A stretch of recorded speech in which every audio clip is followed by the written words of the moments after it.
आज मराठा आरक्षण प्रश्नावरती चर्चा करण्यासाठी जालन्यामध्ये मराठा आरक्षण जागर परिषदेचं आयोजन करण्यात आलं होतं। अगदी काही वेळापूर्वी ही जागरण परिषद जी आहे ती संपलेली आहे आणि या जागर परिषदेमध्ये काही महत्त्वाचे ठराव सुद्धा करण्यात आलेले आहेत। हे ठराव काय आहेत, परिषद कशासाठी होती, हेतू काय होता, या सगळ्या गोष्टीवरती आपण मराठा क्रांती मोर्चाच्या समन्वयकांशी बोलणार आहोत। आपल्यासोबत सुरुवातीला आहेत संभाजी ब्रिगेडचे प्रवक्ते आणि मराठा क्रांती मोर्चाचे मुख्य समन्वयक शिवानंद भानुसे। भानुसे सर, काय सांगाल तुम्ही? आज परिषद पार पडली, काय हेतू होता परिषदेचा आणि पुढची रणनीती कशी असणार आहे? जय जिजाऊ। परिषदेमध्ये आज जे ठराव घेण्यात आले ते ठराव आरक्षणाचा सोडून बाकीचे ठराव ओके होते, परंतु आरक्षणाचा ठराव ओके झालेला नाही हे माझं मत आहे त्याच्यात। कारण त्याचं कारण असं आहे की मराठा समाजाचा सरसकट ओबीसीत समावेश केल्याशिवाय आरक्षण मिळणार नाही हा एकमेव मार्ग आहे आणि तेवढी बगल हे सगळ्याच मीटिंगमध्ये दिली जाते। ही समाजाची फसवणूक आहे। सातत्यानं समाजाला खोटं बोलणं चाललं आहे। कोण बोलतंय, काय बोलतंय हा प्रश्न गंभीर आहे। कोण अभ्यासक आहेत, कोण मार्गदर्शक आहेत आणि कोण दिशाभूल करतंय? गेल्या 30 वर्षापूर्वी मराठा सेवा संघानं भूमिका मांडली होती। 30 वर्षात 30 पिढ्या बर्बाद केलेल्या आहेत आणि मराठा ओबीसी संघर्ष निर्माण केलेला आहे। अजून किती पर्याय आपण देणार आहोत आणि किती संघर्ष निर्माण करणार आहोत हाही प्रश्न या पाठीमागे आहेच आहे, हे आपण लक्षात घेतलं पाहिजे। मुद्दा असा आहे की हे SCBC जे आरक्षण आहे हे उद्या स्टे जरी उठला कदाचित तरीसुद्धा फक्त महाराष्ट्रापुरतं शिक्षण आणि नोकऱ्यातलं आहे। ते केंद्रात, रेल्वेत नाही, UPSCत नाही किंवा कुठल्याही याच्यात ते असणार नाही किंवा राजकारणात सुद्धा असणार नाही। त्यामुळं अशा आरक्षण टिकवण्याच्या भानगडीत पडल्यापेक्षा सरसकट ओबीसीत समावेश करावा ही भूमिका अत्यंत महत्त्वाची आहे। पण सर, तुम्ही जी ही भूमिका मांडताय मराठा समाजाचा सरसकट ओबीसीमध्ये समावेश करावा, ही अनेक जण भूमिका मांडतात, पण मुद्दा असा आहे, सगळ्यांचं मत असं आहे की सध्या समाजाला SCBC मधून आरक्षण देण्यात आलेलं आहे। यामध्येच हे जे आरक्षण आहे ते सुप्रीम कोर्टामधून ते मान्य करून घेणे हा एक पर्याय आहे। आता जर दुसरा पर्याय सरकारसमोर ठेवला तर समाजाचं मोठं नुकसान होऊ शकतं, म्हणून SCBC ह्या मुद्द्यावरती फोकस करावं असं संभाजीराजे सुद्धा म्हटलेले आहेत, कारण तो सध्याचा कळीचा मुद्दा आहे। मुद्दा असा आहे की SCBC जे आरक्षण आहे 102वी घटनादुरुस्ती झालेली आहे। सगळे बोलत आहेत की राज्य सरकारला वेगळा वर्ग तयार करता येणार नाही, हे अधिकार 2018ला 102व्या घटनादुरुस्तीने काढून घेतलेले आहे। सुप्रीम कोर्टाने आता त्याला स्टे दिलेला आहे। त्यामुळे हा स्टे उठेल आणि लगेच आरक्षण मिळेल असं काही होईल असं वाटत नाही आणि स्टे न देता सुद्धा हे पुढे गेलं असतं। त्यामुळे स्टे देऊन गेलेलं आहे, याच्यामध्ये राजकीय वास येतोय। मुद्दा असा आहे की OBC शिवाय पर्याय दिल्यामुळं 30 वर्ष 30 पिढ्या बर्बाद केल्यात आपण। अजून किती पिढ्या बर्बाद करायच्यात? हे आरक्षण टिकणार नाही। कधीतरी आज स्टे जरी उठला तरी हे कधीतरी लटकणार आहेच आहे, ते टिकणार नाहीच आहे। ही 100% सूर्यप्रकाश इतका सत्य आहे। मग अशा मार्गाने गेल्यापेक्षा जो शाश्वत मार्ग आहे, कायमस्वरूपी मार्ग आहे, न्यायिक मार्ग आहे, संविधानिक मार्ग आहे, तो मार्गाने आपण का जात नाही? अजून किती दिवस समाजाला आपण खोटं बोलणार आहोत? किती दिवस समाजाची फसवणूक करणार आहोत? किती पिढ्या अजून बर्बाद करणार आहोत? हा प्रश्न आहे। नक्कीच एक महत्त्वाचा मुद्दा शिवानंद भानुसे यांनी उपस्थित केलेला आहे। त्यांचं मत आहे की SCBC आरक्षण म्हणजे ही समाजाची आपण फसवणूक करतो आहे। समाजाला OBC मधून आरक्षण मिळालं पाहिजे आणि त्यासाठीच समाजाने आग्रही राहिलं पाहिजे। तुम्हाला काय वाटतं? नाही, सध्या तर सर्व समाजाचा रुख आहे की प्रथम SCBC आरक्षणाची स्थगिती उठून जे आरक्षण आहे त्या आरक्षणात लाभ। सरांची भूमिका आहे, परंतु भविष्यात ती भूमिका असू शकते, परंतु आज जी समाजाची सर्वांची इच्छा आहे जे SCBCचं जे आरक्षण आहे त्यावरली प्रथम स्थगिती उठावी आणि त्याचा आता तात्काळ लाभ मिळाला पाहिजे, याच्याची सर्वांचा राज्यातील लोकांचा संघर्ष चालू आहे। या परिषदेचं तुम्ही आयोजन केलं होतं। शिवानंद भानुसेंचा असा मुद्दा आहे की OBC मध्ये आरक्षण दिलं गेलं पाहिजे समाजाला किंवा त्यासाठीच आग्रही राहिलं पाहिजे। SCBC म्हणजे ही समाजाची एक दिशाभूल आहे असं त्यांना वाटते, काय सांगा? मूळ मुद्दा असा आहे की जी भूमिका या ठिकाणी नरेंद्र पाटलांनी मांडली, सर्वोच्च न्यायालयाने स्पष्ट नोंदवलंय 50%च्या वर आरक्षण देण्याचा राज्य सरकारला काही अधिकार नव्हता आणि 15 मध्ये त्यांनी नोंदवलंय की सर्वोच्च न्यायालयाने 50% वरच्या आरक्षणाला मान्यता देऊन चूक केलेली आहे म्हणून त्यांनी हायकोर्टावर ताशेरे ओढलेत। पण हे जर सर्वोच्च न्यायालयाच्या लक्षात आलं तर त्या काळामध्ये ज्या काही संघटना यामध्ये आग्रही होत्या आणि ज्या संघटना त्या काळामध्ये गप्प होत्या परंतु आज OBCची मागणी करतायत, त्यांनी त्या काळामध्ये ही मागणी का केली नाही?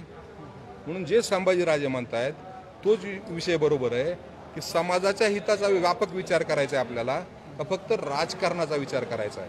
आज जर सरकार बदललं म्हणून आपण राजकारण करत असू तर हेही समाज सहन करणार नाही. ठीक आहे, ही मागणी आहे, परंतु ही मागणीची आता जी वेळ आहे ही वेळ अत्यंत चुकीची आहे. अंतिम आरक्षण हे आता सर्वोच्च न्यायालयापुढे आहे. त्यातल्या 102 घटनादुरुस्तीचा मुद्दा हा सर्वोच्च न्यायालयानं घटनापीठाकडे पाठवला आहे आणि बी आणि सी प्रमाणे 2020-21चं शैक्षणिक आरक्षण आणि सी प्रमाणे नोकऱ्यातील आरक्षण याला त्यांनी सध्या स्थगिती दिलेली आहे. ही स्थगिती का मिळाली? जर त्यावेळेस सरकारनं 50%च्या आत आरक्षण दिलं असतं, त्या काळात जे जे समाज घटक यामध्ये सक्रिय होते, ज्यांची अनेक वर्षापासून मागणी आहे, त्यांनी त्यावेळेस जरी भूमिका घेतली असती की 50%च्या वरचं आम्ही आरक्षण स्वीकारणारच नाही, त्याच्या आत आरक्षण द्या, तो समाजाचा प्रचंड त्यावेळेस दबाव होता, राज्य सरकारला द्यावी लागली असती. आणि ती न देता आज जो विषय सर्वोच्च न्यायालयासमोर आहे तो आणखीन अंतिम झालेला नाही. आज कुठलीही वेगळी मागणी केली, सांगितलं की लक्ष डायव्हर्ट होईल. आज लक्ष एकच आहे, एससीबीसी मध्ये आरक्षण मिळवणं. आणि एससीबीसी काय तर ओबीसीची मागणी करून लक्ष विचलित करण्याचा प्रयत्न काही संघटना करत आहेत. नक्कीच आपण पुन्हा एकदा संभाजी ब्रिगेडचे प्रवक्ते आहेत शिवानंद भानुशे त्यांच्याकडे जाऊयात. भानुशे सर, काय तुम्ही लक्ष विचलित करताय का? आरक्षण अगदी मिळालेलं आहे, ते ताटात पडलेलं सुद्धा आहे, स्थगिती उठवायची आणि समाजाला आरक्षणाचा फायदा द्यायचा आहे, अशा स्थितीमध्ये तुम्ही ओबीसीची मागणी करताय, म्हणजे लक्ष विचलित करताय? सर, मुद्दा असा आहे, नारायण राणे समिती नेमली गेली होती आणि त्या समितीनं 16% आरक्षण दिलं होतं. ज्या दिवशी ते आरक्षण डिक्लेअर झालं त्या दिवशी कोल्हापूरला आमचा मेळावा होता आणि मेळावा चालू असताना आम्ही निषेध केला होता त्या आरक्षणाचा की आरक्षण असलं आम्हाला नको आहे, हे फसवे आरक्षण आहे, किती दिवस आपण मुलांच्या जीवाशी खेळणार आहोत, किती खोटं बोलणार आहोत. एससीबीसी आरक्षण ज्यावेळी दिलं त्यावेळी सुद्धा आम्ही स्पष्ट सांगितलं होतं की आरक्षण टिकणार नाही, असं टिकत नसतं. त्याच काळात 102वी घटनादुरुस्ती सुद्धा झाली होती. आता सुद्धा काय अवस्था चालू आहे मुलांची, उद्या स्टे उठणार, परत 6 महिन्यांत स्टे येणार, परत हे गुंतणार, हे टिकणार नाही, हे सूर्यप्रकाशा इतकं सत्य आहे. त्यामुळं ओबीसी एकमेव मागणी आहे. आपण समाजाला जर खरं बोलणार असू, एक सामाजिक नीतिमत्ता म्हणून, एक प्रामाणिकपणा म्हणून हे जर आपण करणार असू तर ओबीसी शिवाय पर्याय नाही. आणि आतापर्यंतची प्रोसिजर झालेली आहे एससी, एसटी आणि ओबीसी. मात्र तुम्ही आत्ता तो ओबीसी पर्याय काढून एससीबीसी या आरक्षणाला फाटा देताय, लक्ष विचलित करताय, हा प्रश्न आहे. मुद्दा असा आहे, ते सुप्रीम कोर्टात आहे. सुप्रीम मुद्दाम फक्त 1 मिनिटं जास्त घेऊ द्या मला. सुप्रीम कोर्टात 3 मुद्दे देऊन त्याला स्टे दिलाय. 3 न्यायमूर्तीचं खंडपीठ काय म्हणतं की हे ऐकण्याचा अधिकार आम्हाला नाही. मग तुम्हाला ऐकण्याचा अधिकार नाही तर स्टे देण्याचा अधिकार तुम्हाला कुणी दिला? दुसरा प्रश्न आहे की 50%ची मर्यादा.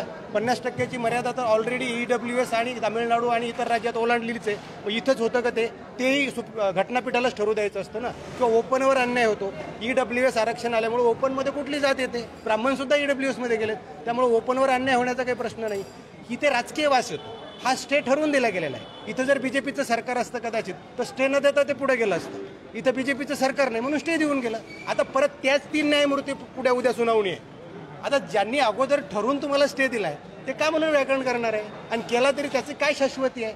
आणि उद्या तुमचं थेट असं म्हणणं आहे की एससीबीसीला पूर्णपणे फाटा द्या आणि सरळ ओबीसीच्या आणि हे महाराष्ट्र सरकारच्या अखत्यारीत आहे, महाराष्ट्र सरकारच्या हातात आहे. ते संविधानिक आहे, ते न्यायिक आहे आणि तेच होऊ शकतं, दुसरं होऊ शकणार नाही. ज्यांनी समाजाच्या नावावर सरकारवर ब्लॅकमेल करायचा प्रयत्न केला ते अंतरिम स्थगितीला दोषी आहेत असा माझा या ठिकाणी स्पष्ट आरोप आहे. आणि जी काय अंतरिम स्थगिती मिळाली आणि जे काही एससीबीसीचं आरक्षण आहे हा विषय संपलेला नाही. त्यांच्या भूमिकेला माझा विरोध नाही. ती भूमिका आहे, समाजाची भूमिका आहे, व्यापक भूमिका आहे, अनेक दिवसापासून त्यांची भूमिका आहे. परंतु आत्ता जो जातोय आपण, राणे कमिटीचं आरक्षण टिकवायला पाहिजे होतं. एक केतन तिरोडकर नावाच्या पत्रकाराने फक्त एक अर्ज केला. तत्कालीन फडणवीस सरकारने त्या ठिकाणी हायकोर्टासमोर आपली बाजू मांडली नाही. त्यामुळे राणे समितीचं आरक्षण टिकलं नाही. परंतु आज आपण एससीबीसीचे सर्टिफिकेट देतो, ते 2014चा जे नंबर टाकून देतो, ते GR टाकून देतो. म्हणजे आज टेक्निकली, लिगली 2014चं आरक्षण संपलं असं आपल्याला म्हणता येईल का? आपण म्हणू शकत नाही. तोच नंबर एससीबीसी आरक्षणामध्ये टाकतोय आणि त्याच एससीबीसी आरक्षणाचा सगळ्या विद्यार्थ्यांनी लाभ घेतलाय. त्यामुळे तो मुद्दाच नाही राणे कमिटीचं आरक्षण टिकलं का नाही. परंतु जो काही विषय होता की राज्य मागासवर्गीय आयोगाकडून याला मान्यता पाहिजे, तर त्याच वेळेस जर सरकारनं माननीय मुंबई उच्च न्यायालयासमोर भूमिका मांडली असती की ज्या पद्धतीनं तामिळनाडूने सर्वोच्च न्यायालयात मांडली, तेलंगणानं सर्वोच्च न्यायालयामध्ये मांडली आणि त्यांनी सांगितलं आम्ही यांचं परत एकदा राज्य मागासवर्गीय आयोगाकडून ह्या समाजाचं जी काय परिस्थिती आहे, मंडल आयोगाने जे 12 घटक घालून दिलेत की हा मागास आहे किंवा नाही, त्याप्रमाणे आम्ही शास्त्रशुद्ध तपासणी करतो. परंतु तोपर्यंत तुम्ही आरक्षण संपवू नका. तर माझी ठाम खात्री आहे की त्यावेळेस राणे समितीचं सुद्धा आरक्षण संपलं नसतं. परंतु राणे समितीनं दिलेलं आरक्षण म्हणजे काँग्रेस राष्ट्रवादीने दिलेलं आरक्षण हे टिकलं नाही आणि आम्ही टिकाऊ आरक्षण देऊ म्हणून कोपर्डीच्या भगिनीवर झालेल्या अत्याचारानंतर मराठा समाजाच्या दबावापोटी एक प्रयत्न केला गेला आणि टिकलेलं आरक्षण देऊ म्हणून सत्कार स्वीकारला. मराठा समाजाचं सांस्कृतिक अभिमान असलेले फेटे विधानसभेमध्ये घातले की आम्ही टिकलेलं अधिवेशन दिलंय आणि सुप्रीम कोर्टासमोर ते सगळंच फेल झालं. सुप्रीम कोर्टाचा जो काही निकाल आहे हा ह्या सरकारच्या विरोधात नाही. जे आरक्षणाचा SCBC आरक्षणाचा GR तत्कालीन सरकारनं काढला होता तो GR त्या ठिकाणी चॅलेंज झाला आहे आणि त्या GR मध्ये 50% वर आरक्षण का दिलं? हायकोर्टाने त्यांची भूमिका मांडली नाही. मराठा समाजाचं सर्वेक्षण नीट झालं नाही आणि राज्य सरकार इंदिरा साहनी जजमेंट प्रमाणे मराठा समाजाचं आरक्षण सिद्ध करू शकले नाही. हे सगळं सुप्रीम कोर्टाने नोंदवलंय आणि हे सगळे कोरडे जर कुणावर ओढले असतील तर फडणवीस सरकारवर ओढलेत. पण निर्लज्जपणे ते म्हणतायत ह्या सरकारला टिकवता नाही आलं. जर फडणवीस सरकारनं दिलेलं आरक्षणच चुकीचं आहे, 50%च्या वरचं आहे, त्यांना सिद्ध करता आलं नाही, इंदिरा साहनी जजमेंटचं त्यांना पालन करता आलं नाही. हा मुद्दा तुमच्या लक्षात आलेला आहे. पण आता कोर्टामधली जी स्टेज आहे त्या स्टेजवरती काय होऊ शकतं? स्थगिती उठू शकते. बघा, यामध्ये अनेक लोक वेगवेगळ्या पद्धतीने सांगतात की त्याच न्यायालयाकडे आलंय. यांना कोर्टाच्या बाबतीमध्ये जे आपण म्हणतो EBC सुद्धा माहीत नाही अशा पद्धतीचे हे लोक स्टेटमेंट करतात की त्यांना कायद्याबद्दल, सर्वोच्च न्यायालयाच्या कामकाजाबद्दल काहीही माहिती नाही. ते लोकांची दिशाभूल करण्याचा प्रयत्न करतायत. हा या ठिकाणी माझा गंभीर आरोप आहे. या ठिकाणी राज्य सरकारनं आणि जे काय आमचे राजेंद्र दाते पाटील यांच्यासारखे याचिकाकर्ते आहेत यांनी पूर्ण विचार करून सर्वोच्च न्यायालयासमोर 2 अर्ज दिले होते. पहिला अर्ज असा आहे की 102व्या घटना दुरुस्तीसाठी सर्वोच्च न्यायालयाच्या सरन्यायाधीशांनी घटनापीठ तातडीनं स्थापन केलं पाहिजे. हा पहिला अर्ज आहे.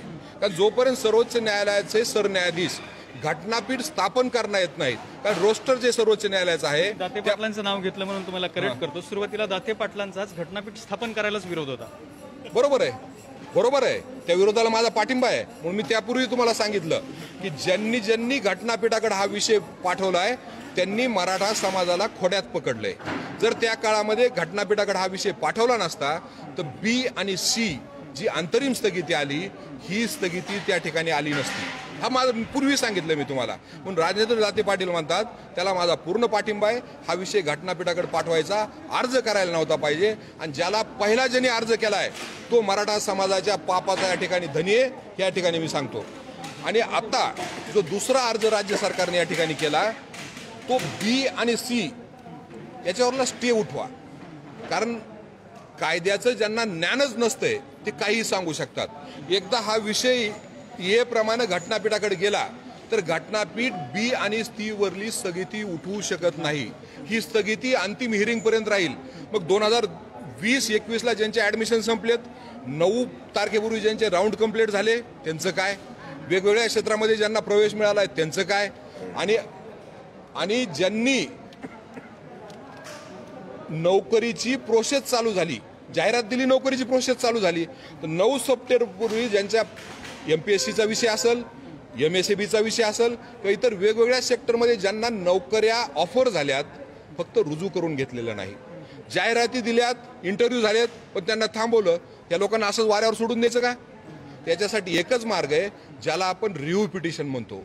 आणि सर्वोच्च न्यायालयासमोर रिव्ह्यू पिटिशन केल्याशिवाय B आणि C हे हटत नाही. कुणी काही जरी सांगत असेल हा घटनापीठाला अधिकार नाही. आणि रिव्ह्यू पिटिशन जी असते ती सर्वोच्च न्यायालयाच्या निर्णयाप्रमाणे जगभरच्या कायद्याप्रमाणे ज्या बेंचनी ती पिटिशन ऐकलेली असते त्याच बेंचकडे रिव्ह्यू पिटिशन जाते. रिव्ह्यू पिटिशन इतर बेंचकडे जात नाही की त्यामध्ये विनंती केली जाते की माननीय न्यायालयाने जो निकाल दिलाय त्या निकाल कदाचित चुकीच्या पद्धतीने आला असेल म्हणून त्या निकालाचा तुम्ही पुनर्विचार करा आणि आम्हाला उपकृत करा. न्यायालय ते न्यायालय, ती रस्त्यावरची लढाई नाही. आणि न्यायालयाची लढाई याचिका दाखल न्यायालयाच्या पद्धतीनेच लढली पाहिजे, रस्त्यावर नाही. पुनर्विचार याच्या दाखल करणं महत्वाचं, गरजेचं अत्यंत महत्वाचं आहे. त्याशिवाय सांगितलेलं आहे. 2020-21 परंतु आज ही जी आरक्षण जागर परिषद पार पडली आहे त्याच्यामध्ये तुम्ही काही महत्वाचे ठराव घेतलेले आहेत. आपण त्या ठरावाकडे जाऊयात. कुठले ठराव आहेत महत्वाचे? एकूण आज जागर परिषदेमध्ये छत्रपती संभाजीराजे असतील, नरेंद्र पाटील असतील व राज्यातील सर्व प्रमुख समन्वयक असतील व मराठा समाजातील प्रमुख मान्यवर असतील यांच्या उपस्थितीमध्ये एकूण 16च्या आसपास ठराव मंजूर करण्यात आले. यातील पहिला ठराव होता की कोपर्डी प्रकरणातील भगिनीवरील जो अत्याचार झालेला आहे त्या आरोपींना फाशीची शिक्षेसाठी अंतरिम आदेश हायकोर्टातून मिळवण्यासाठी न्यायालयाने राज्य शासनाचे त्वरित पाठपुरावा करण्याबाबत हा पहिला ठराव. दुसरा ठराव माननीय सर्वोच्च न्यायालयातील अंतरिम स्थगिती उठवण्यासाठी राज्य सरकारने गंभीरपणे पावले उचलावीत आणि 2020-21 अशा स्वरूपाचे जवळपास 16 ठराव. नक्कीच. तर ही सगळी अशा पद्धतीने आजची जागर परिषद पार पडलेली आहे, ज्यामध्ये महत्त्वाच्या विषयावरती चर्चा झालेली आहे आणि विचार मंथन सुद्धा झालेलं आहे. कॅमेरामन अमित आडेसोबत दत्ता कानवटे, TV9 मराठी, जालना.